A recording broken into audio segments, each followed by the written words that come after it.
दोस्तों ये power light की पावर सप्लाई है। पुराने पावर में ज़्यादा करके 36 वोल्ट की पावर सप्लाई है, 180 वाट।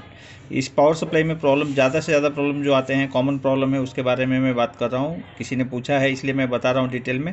तो इस पावर सप्लाई में मिला जुला के ये प्रॉब्लम कॉमन है बिल्कुल, और आते हैं आप इसको सॉल्व कर सकते हैं। पूरा डेड पावर सप्लाई आता है, बंद रहती है सप्लाई। कंडेंसर पर वोल्टेज आ रहा है या नहीं आ रहा है आपको देखना है। तो इस पर अगर वोल्टेज बंद करने के बाद भी चार्ज रहता है, 300 वोल्टेज के आसपास इस पर आ रहा है, तो आपको देखिए क्या क्या करना है। आपको ये आईसी रिप्लेस करनी है। स्विचिंग के लिए ज़्यादा से ज़्यादा इसमें प्रॉब्लम आता है आईसी का, तो ये आईसी रिप्लेस करनी है। इस आईसी का नंबर है 2269, OB 2269, CB 2269। सीरीज अलग अलग रहती है। SMD में 2269 आईसी है, 8 पिन की आईसी है। उसके बाद में आपको क्या करना है, अगर आपको वोल्टेज चेक करके प्रोसीजर में जाना है तो सबसे पहले आप इस कंडेंसर पे अगर वोल्टेज आ रहा है तो आपको फिर इस कंडेंसर पे वोल्टेज चेक करना है। इस पे भी 12-15 वोल्ट आना चाहिए। 12-15 वोल्ट आएगा तो ही आपकी ये आईसी कंडक्ट होती है। अगर ये वोल्टेज ड्रॉप हो रहा है, नहीं आ रहा है या कम आ रहा है, तो आप आईसी को निकाल दें, फिर इस पर वोल्टेज चेक करें। उसके बाद इस पर वोल्टेज आ रहा है आपका तो आईसी डाल दें, और ज़्यादा करके स्विचिंग के प्रॉब्लम में आईसी का ही प्रॉब्लम रहता है, आपकी सप्लाई तैयार हो जाएगी। ये मॉसफेट है, ये शॉर्ट होता है।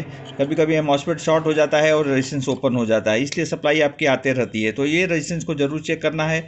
ये 0.15 ओम्स का रेजिस्टेंस है। 0.15, 0.12 या 0.10 या 0.22 ये रेजिस्टेंस का वैल्यू रहता है। अगर आप ज़्यादा वैल्यू का रेजिस्टेंस लगाते हैं तो ये आपका पावर सप्लाई लोड नहीं लेगा, ब्लिंक करेगी लोड देने के बाद में। ये सप्लाई में प्रॉपर वैल्यू का रेजिस्टेंस डालें, और इसको शॉर्ट कभी ना करें। कोई क्या करते हैं, यहाँ से यहाँ शॉर्ट कर देते हैं, उनको लगता है कि ये शॉर्ट करने से चल जाएगी, तो आपका मॉसफेट उठते रहता है। उसके बाद क्या चेक करना है प्राइमरी में, वो आपको मैं बता देता हूँ। अगर ये मॉसफेट आपका ख़राब रहता है, शॉर्ट हो जाता है, तो आप यहाँ पे क्या क्या चेक करेंगे। ये देखिए डायोड है एक 4148, ये रेजिस्टेंस है, उसके एक्रॉस में रहता है 22 ओम्स का रेजिस्टेंस रहता है। कभी अलग वैल्यू हो सकता है, इसको चेक करना है। उसके बाद ये डायोड चेक करना है, इसके एक्रॉस में आपको 100 ओम्स का वैल्यू मिलेगा, तो इसको आपको चेक करना है। ये रेजिस्टेंस चेक करना है, वो तो पहले ही बता चुका हूँ। उसके बाद ही मॉसफेट डालना है। मॉसफेट डालने के पहले आप इस पॉइंट पे ड्राइव वोल्टेज जरूर चेक करें।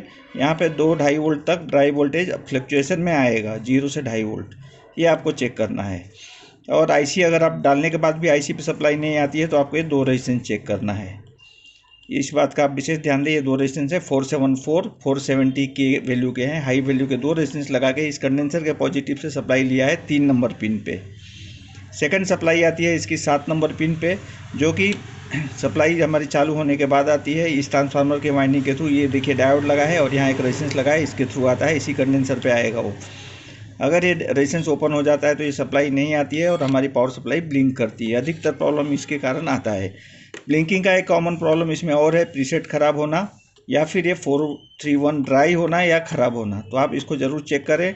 फ्लक्चुएशन अगर आता है, वोल्टेज ब्लिंक होता है, तो आपको ऑटो कपलर, 431, प्रीसेट और ये रेजिस्टेंस, ये 4 चीज़ बहुत ही कॉमन है इसमें। इसको आप ज़रूर चेक करें, और अगर फॉल्टी है तो रिप्लेस करें। इस पावर सप्लाई के कॉमन प्रॉब्लम भी इतने ही आते हैं दोस्तों। अगर इस कंडेंसर पे वोल्टेज नहीं आता है तो आपको ये डायोड चेक करना है, फ्यूज चेक करना है, और ये NTC चेक करना है, ये ओपन होता है उसके लिए। तो आज के वीडियो में इतना ही। मेरा चैनल पे अगर आपको पसंद आए ये वीडियो तो मेरे चैनल को लाइक कीजिए, शेयर कीजिए। धन्यवाद।